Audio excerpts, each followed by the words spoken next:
Bismillahirrahmanirrahim. Assalamualaikum warahmatullahi wabarakatuh. Perkenalkan, kami dari kelompok 7.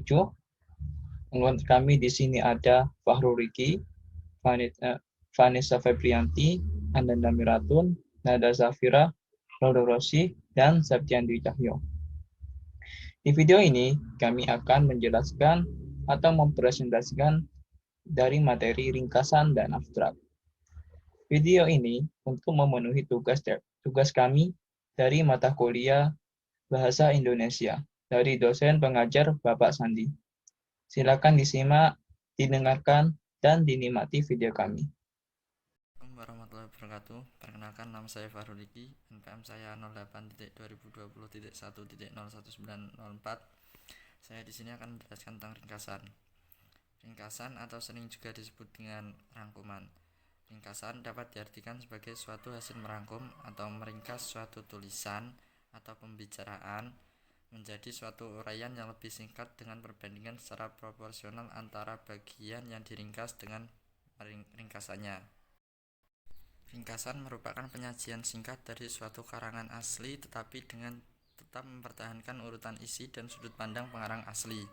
Sedangkan perbandingan bagian atau bab dari karangan tetap dipertahankan. Ringkasan dapat diartikan pula sebagai hasil merangkai atau menyatukan pokok-pokok pembicaraan atau tulisan yang terpencar dalam bentuk pokok-pokok saja. Tindakan meringkas dapat dilakukan terhadap berbagai jenis teks, diantaranya ringkasan novel, ringkasan buku laporan tahunan, dan ringkasan sebuah bab buku.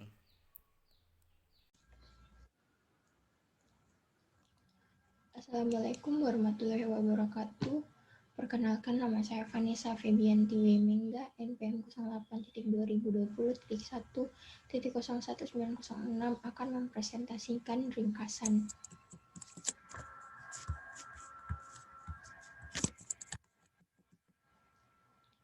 Tujuan membuat ringkasan adalah memahami dan mengetahui isi sebuah buku atau karangan. Latihan membuat ringkasan sebuah artikel atau sebuah karya sangat berguna untuk yang pertama, mengembangkan ekspresi serta penghemat kata, yang kedua, menghemat daya kreasi dan konsentrasi, serta mempertajam kemungkinan pemahaman karya asli. Cara membuat ringkasan yang pertama, membaca naskah asli, yaitu penulis ringkasan harus membaca naskah asli seluruhnya beberapa kali untuk mengetahui kesan umum dan maksud pengarang serta sudut pandangnya. Yang kedua, mencatat gagasan utama, yaitu semua gagasan utama atau gagasan yang penting dicatat atau digarisbawahi. Yang ketiga, ketentuan tambahan saat menyusun ringkasan. Cara membuat ringkasan membaca naskah asli. Yang pertama, membaca naskah asli 1 atau 2 kali, kalau perlu diulang hingga beberapa kali. Maksudnya, dilakukan membaca 1 atau 2 kali, itu maksudnya adalah ketika kita membaca 1 kali, apakah kita belum mengerti, maka kita akan melakukan kedua kali pembacaan agar kita semakin mengerti dan untuk membuat ringkasan tersebut. Yang kedua, judul dan daftar isi karangan dapat dipakai sebagai penanganan untuk mendapatkan kesan umum, maksud pengarang asli, dan sudut pandang pengarang yang tersirat dalam karangan.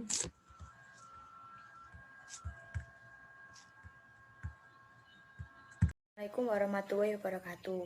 Nama saya Ananda Miratun Nadhiro, NPM 08.2021.1.01907. Di sini saya akan menjelaskan tentang cara membuat ringkasan dengan cara mencatat gagasan utama. Langkah yang pertama yaitu mencatat semua gagasan yang penting dalam bagian atau alinea. Yang kedua, pencatatan dilakukan dengan tujuan 1. Untuk pengamatan agar memudahkan penulis pada waktu peneliti apakah pokok-pokok yang dicatat penting atau tidak. 2. Untuk menjadi dasar bagi pengolahan selanjutnya. Yang ketiga, tujuan pencatatan adalah agar tanpa ikatan teks asli, penulis mulai menulis kembali untuk menyusun sebuah ringkasan.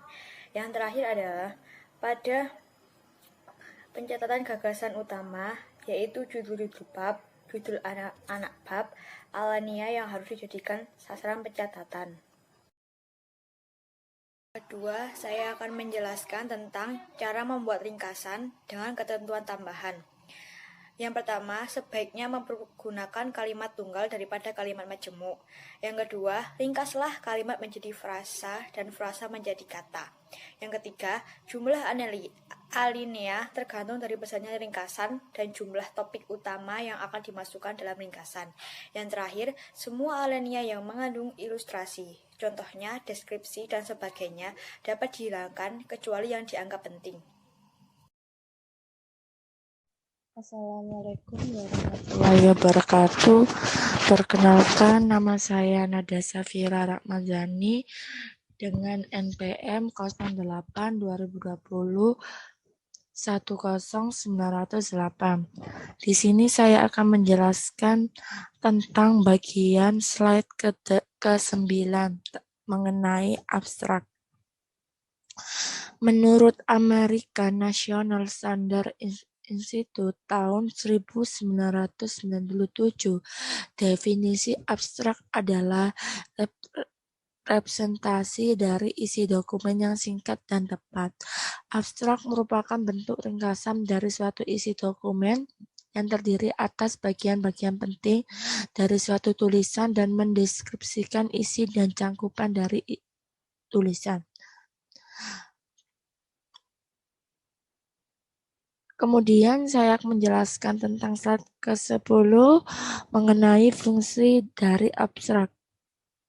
Fungsi dari abstrak yaitu pertama, memudahkan para pembaca untuk mendapatkan informasi terbaru tentang suatu bidang yang diminati tanpa harus membaca seluruh isi dokumen. Kedua, menghemat waktu pembaca. Yang ketiga, menghindari terjadi duplikasi tujuan.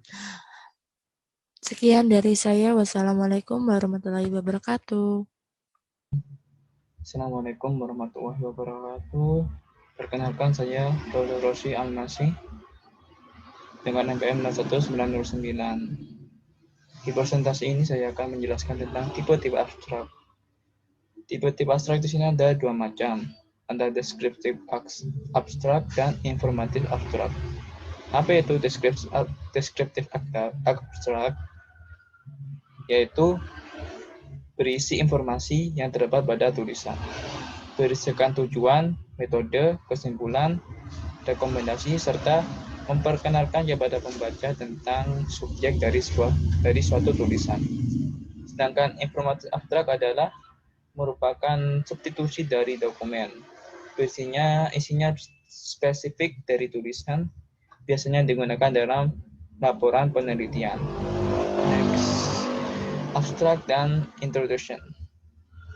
Abstract dan introduction ini adalah abstrak merupakan overview dari seluruh isi atau laporan atau tulisan, atau dengan kata lain, gambaran dari seluruh esai atau laporan. Pendahuluan merupakan gambaran umum dari permasalahan, alasan dan latar belakang kenapa permasalahan itu harus dikembangkan. Hanya itu saja dari presentasi saya. Sekian, terima kasih. Wassalamualaikum warahmatullahi wabarakatuh. Perkenalkan, nama saya Septian Desayo. Di sini saya akan menjelaskan tentang cara membuat abstrak dengan kualitas yang baik. Yang pertama adalah menggunakan satu atau beberapa paragraf yang baik dan merupakan satu kesatuan, koheren, dan dapat berdiri sendiri. Yang kedua, mengikuti kronologis dan dari tulisan. Yang ketiga, adanya interaksi secara logika, diantaranya informasi yang diberikan. Yang keempat, tidak menambahkan informasi baru, hanya meringkas laporan atau tulisan. Yang terakhir, dapat dimengerti oleh banyak pembaca. Di sini saya akan menjelaskan cara tips-tips membuat abstrak. Yang pertama, buat pekerjaan Anda terkesan menarik. Yang kedua, hindari bahasa yang panjang dan kompleks. Yang ketiga, hindari penggunaan jargon. Yang keempat, tetapkan batasan kata dalam setiap kalimat. Yang kelima, pastikan bahwa abstrak sudah mencakup seluruh poin penting dalam tulisan. Yang keenam, abstrak pendek minimal 100-300 kata untuk artikel dan paper biasanya, dalam satu paragraf, sedangkan abstrak yang lebih panjang untuk tesis dan laporan bisa dalam beberapa paragraf. Sekian presentasi dari kelompok kami. Terima kasih. Assalamualaikum warahmatullahi wabarakatuh.